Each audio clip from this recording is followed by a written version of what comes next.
देखो, मैं शेक्सपियर का तो इतना बड़ा फैन नहीं हूँ, लेकिन मैं विशाल भारद्वाज का फैन जरूर हूँ। इसीलिए मैंने उनकी मकबूल देखी और मकबूल देखने के बाद मैंने मकबैथ देखी। मैंने सोचा कि यार why not let's make a comparison between these two. देखेंगे किस तरह से विशाल भारद्वाज ने एक ऐसी स्टोरी को जिसका दूर दूर से इंडिया से कोई लेना देना नहीं है, उसको एक इंडियन अडेप्टेशन बनाया। और मैं ये दावे से कह सकता हूँ कि by the end of this video हम दोनों मिलकर ये बात करेंगे कि Maqbool might just be the best adaptation of Hindi cinema. The first and the most obvious difference would be the setting of both of these stories.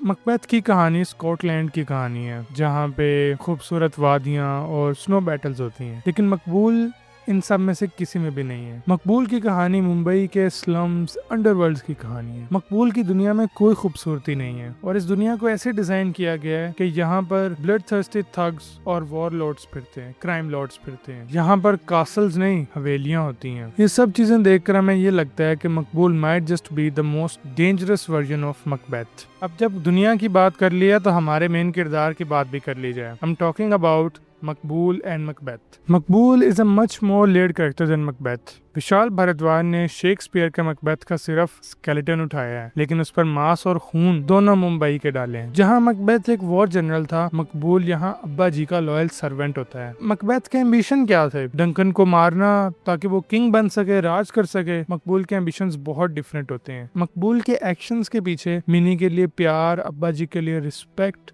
Admiration और साथ साथ दिल में कहीं ना कहीं ये भी पता होना कि मैं जो कर रहा हूँ गलत कर रहा हूँ।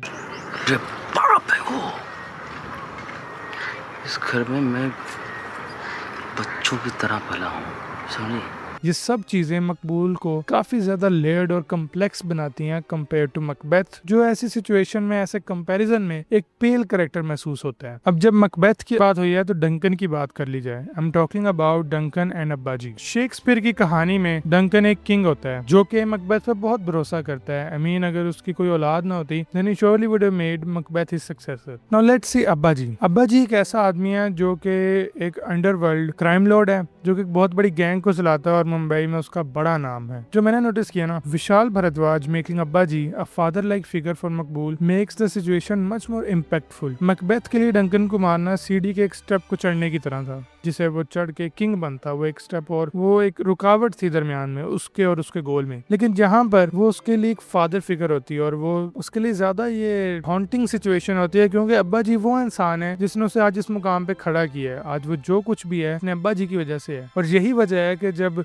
मकबूल फाइनली अब्बा जी को मारता है तो वो इतना ज्यादा इम्पैक्टफुल फील होता है। अब जब अब्बा जी की बात हुई है तो I am talking about Lady Macbeth and Mini. वैसे तो ये दोनों कैरेक्टर्स बहुत डिफरेंट हैं, लेकिन इन दोनों के मोरल्स और इन दोनों का एंड मिलता जुलता था। लेडी मकबैथ मकबैथ की वाइफ होती है ऑब्वियसली, लेकिन यहाँ पर मिनी अब्बा जी की वाइफ होती है। While both of them manipulate our protagonists, लेकिन दोनों के इंटरनल कॉन्फ्लिक्ट्स बहुत डिफरेंट होते हैं। While Lady Macbeth ask her God to remove her ladiness ताकि वो अपने हस्बैंड को पुश कर सके अपने ग्रेटर जो उनका एम होता है कि जो वो एक सक्सेस का पाथ होता है। Mini is suffering from pregnancy. वो ना सिर्फ अपने हस्बैंड अब्बा जी को मरवाती है, वो मकबूल के साथ अपने अफेयर को पब्लिसाइज करती है और साथ साथ मदरहुड से भी गुजरती है। इवन दो ये दोनों एंड में पागल होकर मर जाती हैं, लेकिन इन दोनों की कहानियां बहुत डिफरेंट हैं। यहाँ पे मैं ये बात जरूर ऐड कर दूं कि शेक्सपियर ने भी एक लाइन में जिक्र जरूर किया था कि Lady Macbeth had lost a child, लेकिन वो बहुत माइनर सा पॉइंट था, इतनी सिग्निफिकेंस होल्ड नहीं करता था जितना मकबूल में ये प्रेगनेंसी वाला पॉइंट होल्ड करता था। अब मैं बात करना चाहता हूँ अपने फेवरेट और मेरे ख्याल से the most genius story telling जो कि इस अडेप्टेशन में की गई है, which is the three witches and the inspector Pandit and Purohit.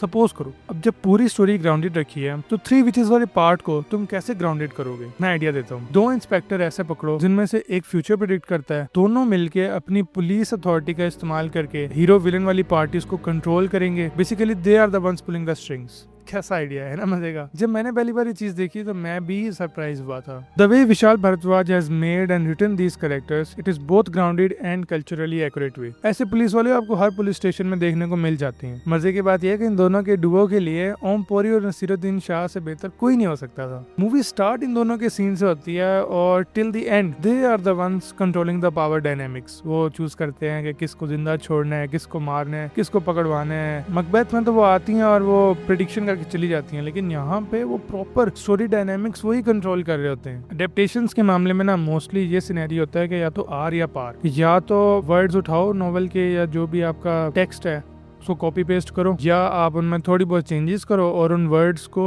Audio और विजुअल्स के साथ एक फिल्म या सीरीज के तौर पे प्रेजेंट कर दो। लेकिन Vishal Bhardwaj does it different. He takes the theme of the story and create his own world, a world but the story beats are same but they are played differently. The art of adaptation here is he doesn't take the text of Shakespeare, he takes his tragedy. ये film हमें ये सिखाती है कि it is not retelling of a story, it is reinventing a story. और भी कुछ points थे लेकिन these were the most significant points जो मेरे हिसाब से मेरी वीडियो के लिए ज़रूरी थे. Let me know what other movies should I cover next and other topics you like to see.